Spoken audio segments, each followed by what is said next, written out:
મિત્રો, પ્રેમ વંદન, જય શ્રી કૃષ્ણ, વાસુદેવ સર્વમ. વાસુદેવ સર્વમ એટલે હું તું આ તે બધામાં ભગવાન કૃષ્ણનું દર્શન કરવું.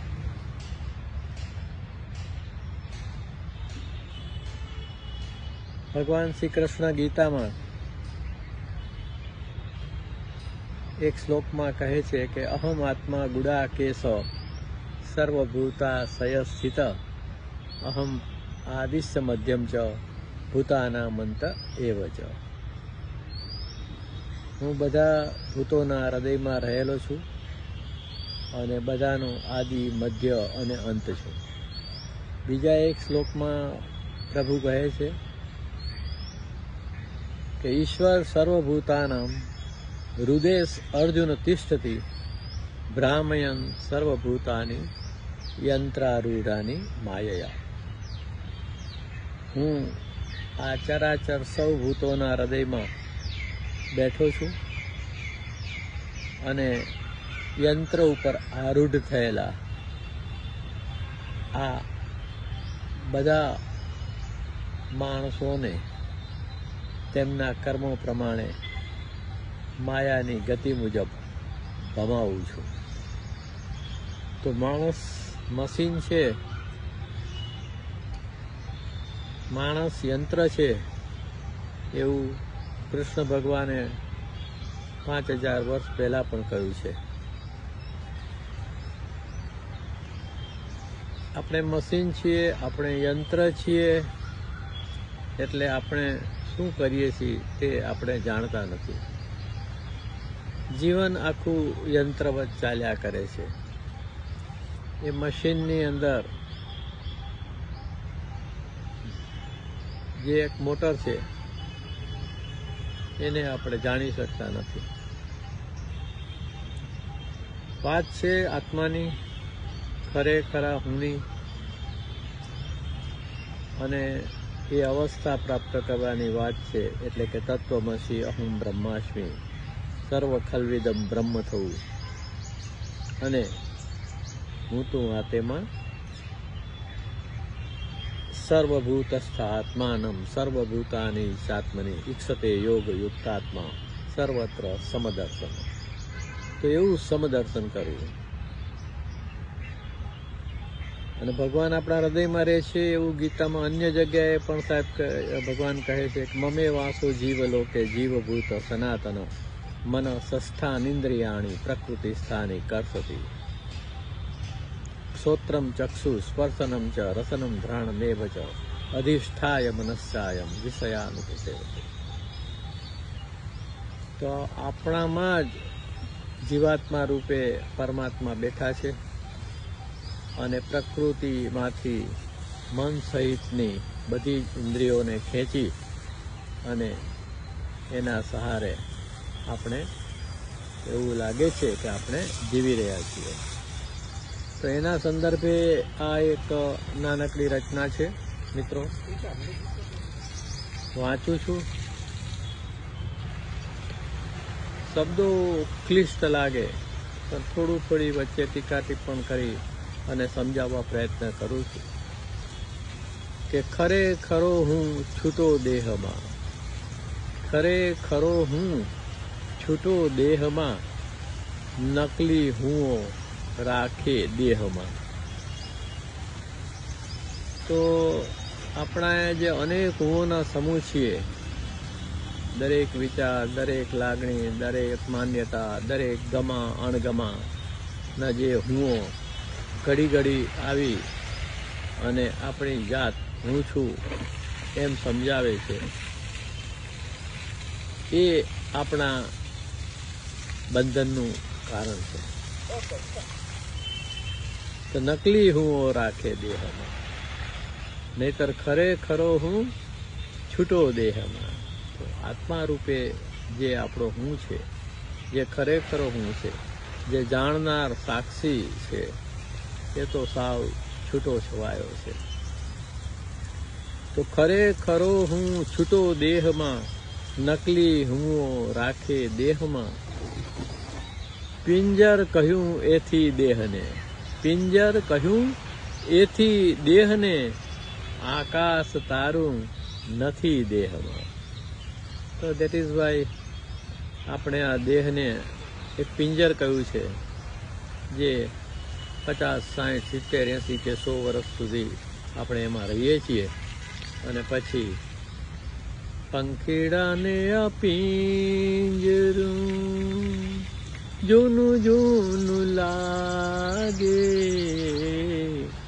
બહુએ સમજાવ્યું તો એ પંખી નવું પિંજરું માંગે. તો વાત છે આ ખરેખરો હું એટલે હંસલાની. પિંજર કહ્યું એથી દેહને, આકાશ તારું નથી દેહમાં. તો પક્ષી, મુક્ત પક્ષીનું આકાશ આ દેહ નથી. ખરેખરો હું છૂટો દેહમાં, નકલી હુંઓ રાખે દેહમાં. કે જાણ નથી તું મુક્તાત્મા છો. We are not aware. આપણને જાણ જ નથી કે આત્મ તત્વ આપણી અંદર છે. આપણે મશીન વર્ક જીવ્યા જ કરીએ છીએ, દોડ્યા જ કરીએ છીએ. આપણી પાસે એક ક્ષણનો સમય નથી. આપણે સમયમાં રહીએ છીએ અને એવું કહીએ છીએ કે મને સમય નથી. આ દુઃખદ બાબત છે, દુઃખદ બીના છે. કે જાણ નથી તું મુક્તાત્મા છો, એટલે સબડે છે દેહમાં. ખરેખર હું બધાથી મુક્ત છે, કોઈ બંધન નથી એને. પરંતુ આપણે આ પંચેન્દ્રિયો થકી બંધનમાં રહીએ છીએ. ખરેખરો હું છૂટો દેહમાં, નકલી હું રાખે દેહમાં. કે અદકાયતને મુક્ત થઈ શકે. હવે શું શક્ય છે? પણ તીવ્ર જીજીવિષા, અભિલાષાની સાથે જો મુક્ત થવાની સાધના કરીએ તો એ શક્ય છે. તો અદકાયતને મુક્ત થઈ શકે કોણ? તો કે કુટસ્થો અક્ષર છે દેહમાં. તો આપણામાં જે કુટસ્થ છે, આપણામાં જે અક્ષર પુરુષ છે, એ મુક્ત જ છે. પણ જે ક્ષર પુરુષ છે એના થકી આપણે સાધના કરવી પડે. એના સંદર્ભમાં પણ ગીતામાં એક શ્લોક છે કે દ્રાવિમો પુરુષો લોકે ક્ષરા અક્ષર એવ ચ ક્ષર સર્વાણી ભૂતાની કુટસ્થો અક્ષર ઉચ્યતે. આ દેહમાં એક ક્ષર પુરુષ છે અને એક અક્ષર પુરુષ છે. ક્ષર છે આપણું શરીર છે, અક્ષર પુરુષ છે આપણો આત્મા છે. તો દ્રાવિમો પુરુષો લોકે ક્ષરા અક્ષર એવ ચ ક્ષર સર્વાણી ભૂતાની. જે અક્ષર પુરુષ છે એ તો નાશવંત છે, અને કુટસ્થો અક્ષર ઉચ્યતે. જે કુટસ્થ છે, જે અજ નિત્ય શાશ્વતોયમ પુરાણો નો હન્યતે હન્યમાને શરીરે વેદા વિનાશિનમ નિત્યમ ય એનમ અજમમ વ્યયમ કથમ સ પુરુષ પાર્થ કમ ધાતયતિ હંતિકમ. વાંસાસી જીર્ણાની યથા વિહાય નવાની ગૃણાતિ નરો પરાણી તથા શરીરાણી વિહાય જીર્ણાન અન્યાની સંયાતિ નવાની દેહી નૈનમ છિંદંતિ શસ્ત્રાણી નૈનમ દહતિ પાવક ન ચૈનમ ક્લેદયંતાપો ન શોષયતિ મારુત અચ્છેદ્યોયમ અદાયોયમ અકલેદ અશોષ્ય એવ ચ નિત્ય સર્વગત સ્થાણુ અચલોયમ સનાતન. તો આ જે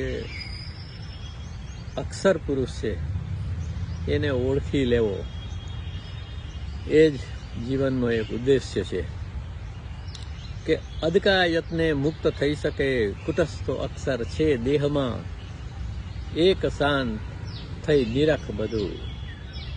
પણ આપણે એક નથી રહી શકતા, આપણે અનેક હુંઓમાં વિભાજિત છીએ.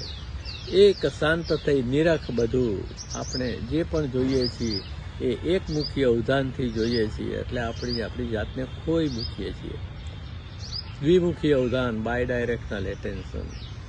તું જુએ છે એને અને જોનાર છે એને, એ બંનેને જોવું, એ દ્વિમુખી અવધાન છે. એ આત્મસ્મરણની અવસ્થા છે. એક શાંત થઈ નિરખ બધું, જરી ના રહી તું સંદેહમાં. તો જરાય સંદેહ રાખવાની જરૂર નથી. આપણે મૂળ સ્વરૂપે આત્મા છીએ. આ દેહ રૂપ નથી. આ દેહ આપણો નથી. આ મૂકી દેવાનો છે. એ જાણવા છતાં પણ આપણે અમર હોઈએ એમ જ લડ્યા રાખીએ છીએ. તો એક શાંત થઈ નિરખ બધું, જરી ના રહી તું સંદેહમાં. અને છેલ્લે સત્ય પ્રેમને કરુણાથી કે. આ ગુણો સત્ય છે, પ્રેમ છે, કરુણા છે અને આનંદ છે, મુદિતા છે. આ આત્માના ગુણધર્મો છે. સ્વધર્મે નિધનમ શ્રેયમ પરધર્મો ભયાવહો. તો સત્ય, પ્રેમ, આનંદ, કરુણા, દયા, એ સદગુણોમાં રહેવું એ આપણો સ્વધર્મ છે. કામ, ક્રોધ, લોભ, મોહ, મદ, અહંકાર માં જીવવું એ આપણા પરધર્મો છે. તો સ્વધર્મે નિધનમ શ્રેયમ પરધર્મો ભયાવહો. ગીતામાં જ ભગવાન કહે છે. આત્મનજી હું સાધો દેહમાં. તો એ જે ખરેખરો હું છે એને સાધવાની વાત છે મિત્રો. ખરેખરો હું છૂટો દેહમાં, નકલી હું રાખે દેહમાં. સત્ય પ્રેમને કરુણાથી કે, આત્મનજી હું સાધો દેહમાં. ખરેખરો હું છૂટો દેહમાં, નકલી હું રાખે દેહમાં. પિંજર કહ્યું એથી દેહને, આકાશ તારું નથી દેહમાં. જાણ નથી તું મુક્તાત્મા છો, એટલે સબડે છે દેહમાં. અદકાયતને મુક્ત થઈ શકે, કૂટસ્થો અક્ષર છે દેહમાં. એક શાંત થઈ નિરખ બધું, જરી ના રહી તું સંદેહમાં. સત્ય પ્રેમને કરુણાથી કે, આત્મનજી હું સાધો દેહમાં.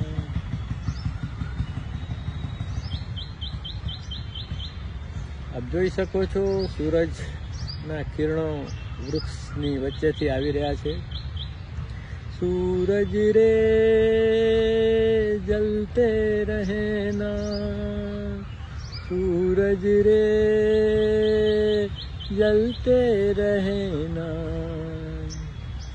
करोड़ों की जिंदगी के लिए, करोड़ों की रोशनी के लिए, सूरज रे जलते रहना. जगत कल्याण के खातिर तू जन्मा है, तू जग के वास्ते हर दुख उठारे. भले ही अंग तेरा भस्म हो जाए, तू जल जल के यहाँ किरणे लुटारे.